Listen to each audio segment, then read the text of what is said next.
ಇಂದೇ ಡೌನ್ಲೋಡ್ ಮಾಡಿ ಮತ್ತು ನಿಮ್ಮ ನೆಚ್ಚಿನ ಶೋಗಳನ್ನ ಆನಂದಿಸಿ. ನಮಸ್ತೆ. ನೀವೇ ನಮ್ಮ ಮಗುವಿನ ತಂದೆ. ಮುದ್ದಾದ ಹೆಂಡತಿಗೆ ಕಾಂಪಿಟೇಷನ್ ಕೊಡಕ್ಕೆ ಅಂತಾನೆ ಒಂದ್ ಮುದ್ದಾದ ಮಗು ಬರೋದನ್ನ ಕಾಯ್ತಾ ಇರಿ.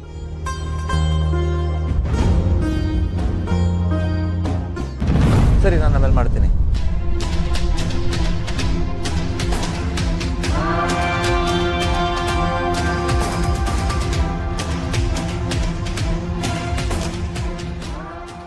ನಿಧಿ, ಯಾಕೆ ಡಲ್ಲಾಗಿ ಬರ್ತಿದ್ದೀರಾ? ಏನಾಯ್ತು? ಏನಾಗಿದ್ಯಾ? ಏನಾಗಿದೆ ಅಂತ ನೀವ್ ನನ್ನನ್ನು ಕೇಳ್ತಿದ್ದೀರಾ? ಸರಿಯಾಗಿ ಕೇಳ್ತಿದ್ದೀರಾ ಸರ್. ನನ್ಗೆ ಹುಚ್ಚಿಡ್ದಿದೆ, ತಲೆ ಕೆಟ್ಟೋಗಿದೆ. ನಿಮ್ಮನ್ನ ನಂಬದ್ನಲ್ಲ, ಏನಾಗ್ಬೇಕೋ ನನಗ್ ಸರಿಯಾಗಿ ಆಗಿದೆ sir. Nidhi, please please sir, please ಅಂತೆಲ್ಲ ಕೇಳಿ ಮತ್ತೆ ನನ್ನ ನಂಬಿಸೋ ಪ್ರಯತ್ನ ಮಾಡಬೇಡಿ. ಪ್ರತಿ ಸಲ ನೀವು ಭರವಸೆ ಕೊಟ್ಟಾಗ ನಿಮ್ಮನ್ನ ನಂಬದ್ನಲ್ಲ ಸರ್.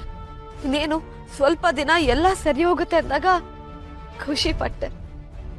ನಿಮಗೆ ಆದಷ್ಟು ಬೇಗ ಎಲ್ಲ ಸತ್ಯನೂ ಗೊತ್ತಾಗುತ್ತೆ ಅಂದಾಗ ಕಾದ್ನಲ್ಲ ಸರ್. ಅದಕ್ಕೆಲ್ಲ ದೊಡ್ಡ ಗಿಫ್ಟೇ ಕೊಟ್ಟಿದ್ದೀರಲ್ಲ ಸರ್. Nidhi, stop it. ಇನ್ನು ನಾನು ನಿಮ್ಮ ಹತ್ರ ಮಾತೇ ಆಡಿಲ್ಲ. ನಾನು ಉತ್ತರ ಕೊಡೋ ಮೊದಲು ನೀವೇ ತಪ್ಪು ತಿಳ್ಕೊಂಡ್ರೆ ನಾನು ಏನು ಮಾಡಲಿ ಹೇಳಿ? ನಂಗೆ ಸ್ವಲ್ಪ ಟೈಮ್ ಕೊಡಿ, ಕೈ ಮುಗಿದ್ದೀನಿ ಪ್ಲೀಸ್. ಇಲ್ಲ ಸರ್, ಸಾಧ್ಯನೇ ಇಲ್ಲ. ಇನ್ನು ನಿಮ್ಗೆ ಎರಡನೇ ಅವಕಾಶನೂ ಇಲ್ಲ. ನಾನು ಇನ್ನೊಂದ್ಸಲ ಮೋಸನೂ ಹೋಗೋದಿಲ್ಲ. ಪ್ಲೀಸ್ ನನ್ನ ಬಿಟ್ಬಿಡಿ. ನೀವು ಯಾಕೆ ಹೀಗೆ ಮಾತಾಡ್ತಿದ್ದೀರಾ ಅಂತ ನನಗೆ ಕಾರಣನೂ ಗೊತ್ತಿಲ್ಲದೆ ನಾನು ಏನು ಮಾತಾಡಲಿ ನಿಧಿ? ಅದಕ್ಕೆ ಮಾತಾಡ್ಬೇಡಿ ಅಂತ ಹೇಳ್ತಿರೋದು ಸರ್. ನನ್ನನ್ನು ಬಿಡಿ ಸರ್. ನಮ್ಮ ಅಕ್ಕನಿಗೂ ಮೋಸ ಮಾಡ್ಬಿಟ್ರಲ್ಲ ನೀವು. ನಿಮ್ಮ ಹೆಸರು ಕೇಳ್ದಾಗ್ಲೆಲ್ಲ ನಂಬಿಕೆಗೆ ಇನ್ನೊಂದು ಅರ್ಥ ನೀವು ಅಂದ್ಕೋತಿದ್ದೆ. ಆದ್ರೆ ಇವತ್ತು ಆ ನಂಬಿಕೆನೆ ಸಾಯಿಸ್ಬಿಟ್ರಲ್ಲ ಸರ್. ಇನ್ನು ನೀವ್ ಏನೇ ಮಾಡಿದ್ರು ಸರಿ ಮಾಡಕ್ ಆಗಲ್ಲ ಸರ್. ಅಕ್ಕ ಪ್ರೀತಿಲ್ ಬಿದ್ದು ತಪ್ಪು ಮಾಡಿದ್ಲು ಅನ್ಕೊಂಡೆ, ಆದ್ರೆ ನಾನು ನಿಮ್ಮನ್ನ ನಂಬಿದ್ ದೊಡ್ಡ ತಪ್ಪು ಮಾಡಿದೆ ಸರ್. ನಾನು ಏನು ಮಾತಾಡಿದ್ರು ನೀವು ಕೇಳಿಸ್ಕೊತಾನೆ ಇಲ್ವಲ್ಲ? ಅಟ್ಲೀಸ್ಟ್ ಏನು ತಪ್ಪು ಅಂತ ಹೇಳಿ, ನಾನು ಸರಿ ಮಾಡ್ಕೋತೀನಿ. ಸರಿ ಮಾಡೋದ?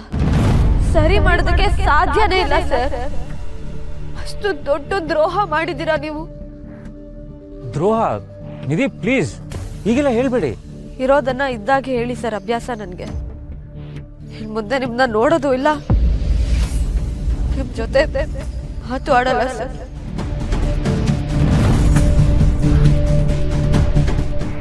ಅಡ್ಡ ಬರ್ಬೇಡಿ ಸರ್. ಅಡ್ಡ ಬಂದ್ರೆ ಬೇರೆ ದಾರಿ ಹುಡ್ಕೋಬೇಕು ಅನ್ನೋದು ನನ್ಗೆ ಅರ್ಥ ಆಗಿದೆ.